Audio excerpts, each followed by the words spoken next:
Kaninang hapon lang dumating to, kaya ito, special delivery, dinala ko na para sa'yo. Doon nga, sukatin mo nga.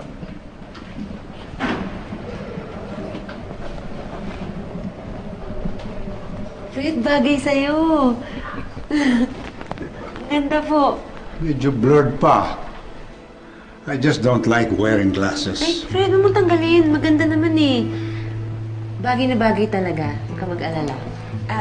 Dok, Fred, kukuha muna ako ng merienda ninyo, ha? Excuse me lang po.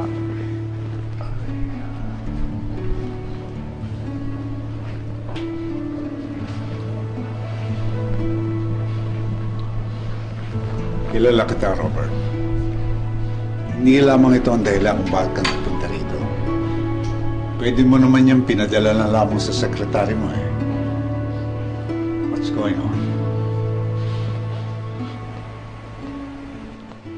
Nakuha ko na yung latest MRI results mo.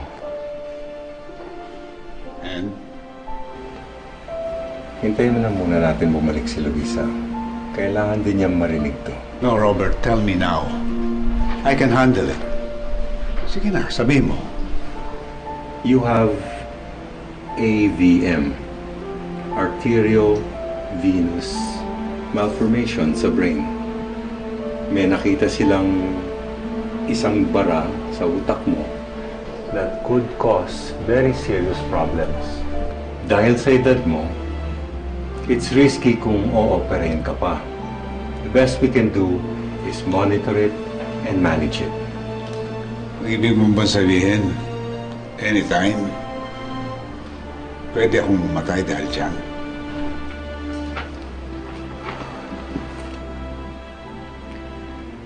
Kaya nga sinabi ko, hintayin muna natin bumalik si Luisa. Kano katagal pa akong mapubuhay? We don't really know. But, kung magka-stroke ka ulit, wala kang pagsasabihan ito. pero Fred, it's not something that... Please, Robert, I don't want anybody to know.